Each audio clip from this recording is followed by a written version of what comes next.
The rain came down in cold, merciless sheets as if the entire sky wanted to wash her away. Emily pressed her shivering baby closer to her chest, the tiny blanket soaked through hours ago, leaving the child trembling and whimpering in her arms. Her fingers were numb, her lips pale, her breath thin. She hadn't eaten in 2 days, her baby hadn't had formula in nearly 24 hours. Hunger had turned into panic, panic into desperation, and desperation into something she never imagined she would do. When she pushed open the doors of the corner supermarket, rain dripping from her hair and shoulders, she didn't look like a thief, she looked like a mother on the brink of losing everything. Before the story continues, if you believe kindness and second chances still matter in this world, please like, comment, share, and subscribe to Whispers of Kindness. Your support helps spread stories that heal. Emily moved between the aisles as quietly as she could, whispering apologies in her mind for what she was about to do. She remembered the days when she was a nurse, respected, stable, full of purpose. But life had turned so quickly, so violently, her husband's sudden death, the medical bills, the eviction, the lack of family, until she found herself sleeping at shelters and sometimes not sleeping at all. Her baby's tiny heartbeat against her chest was the only thing keeping her breathing. When she spotted the formula on the shelf, her throat tightened. She knew its price, she had counted every coin she owned. It wasn't enough, not even close. Her heart pounded as she slipped the can into her coat, whispered a silent prayer, and turned toward the door. But the moment she stepped past the sensors, a strong hand closed around her arm. She froze. Her heart stopped. Her breath caught in her throat. The security alarm shrieked, echoing through the store like a cruel accusation. She turned slowly, ready to plead, ready to explain, ready to fall on her knees if she had to. But what she didn't expect, what almost made her collapse, was the face of the man holding her. She knew those eyes, that calm firmness. She had once held his hand in a hospital bed, telling him he would survive. She had once saved his life. And now he was watching her steal. Jonathan Hale, CEO of Hale Industries, stood there in his tailored raincoat, staring at her with a mixture of shock and recognition. Years ago, before his empire grew, before his wealth soared, he had been a man caught between life and death. A car crash had shattered his body. Emily had been the nurse who refused to give up on him. She had stayed past shifts, spoken to him softly through the pain, encouraged him when he wanted to stop fighting. He had never forgotten her kindness. But now the woman who once healed him was trembling with a stolen can of formula hidden under her coat. He didn't call the police.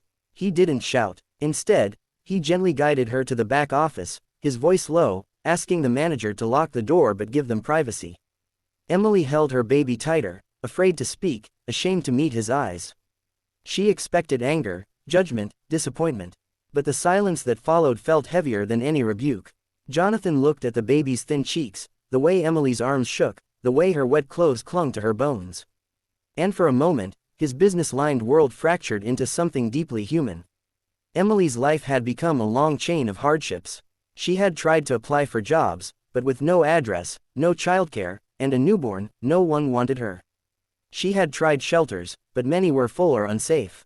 She had tried everything except this, stealing. Her voice cracked as she finally whispered that she was sorry, that she didn't want to be this person, that she just needed to feed her child. Every word broke her, every breath sounded like a confession. Jonathan listened quietly, leaning forward as her story spilled out in shivering fragments. When she finished, her eyes filled with tears, waiting for the consequences she believed she deserved. But instead, he reached for the formula, set it gently in her lap, and asked when she had last eaten. She broke down then, entirely. The sobs came from somewhere deep, raw, hopeless. Jonathan placed a hand on her shoulder, a simple gesture but one that felt like a lifeline. He told the store manager to cancel the alarm and remove all charges. Then he took Emily and her baby to a nearby cafe, bought them warm food, and watched as her baby drank hungrily, finally settling into sleep. For the first time in months, Emily felt the edge of her panic soften. But she still didn't understand why he was helping her.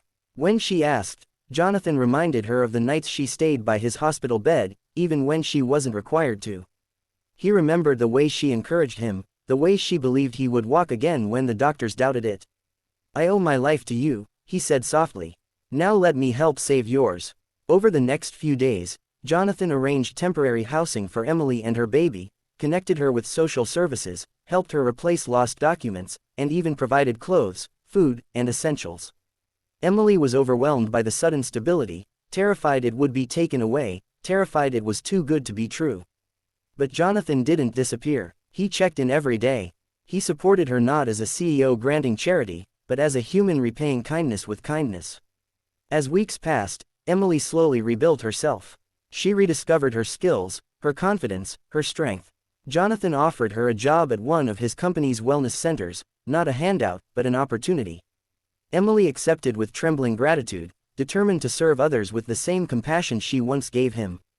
Her baby grew healthier, her life steadier, her hope renewed. And somewhere along the way, the world that had once crushed her began to open again. Jonathan often visited the center, sometimes holding the baby, sometimes asking Emily how she was adjusting. Their bond grew quietly, naturally, stitched together by shared humanity rather than romance or obligation. They understood each other in ways neither expected. Jonathan realized that success had blinded him to the struggles of everyday people. Emily realized that kindness, once given, often returns in ways unimaginable. Months later, during the center's opening ceremony, Jonathan stood on stage and spoke not about profits, not about expansion, but about compassion. Then he told Emily's story, without her name, without exposing her struggle, only emphasizing that sometimes the person we save ends up saving us later. Standing in the crowd, Emily wept silently. She held her healthy baby close, feeling the warmth of a life she had almost lost.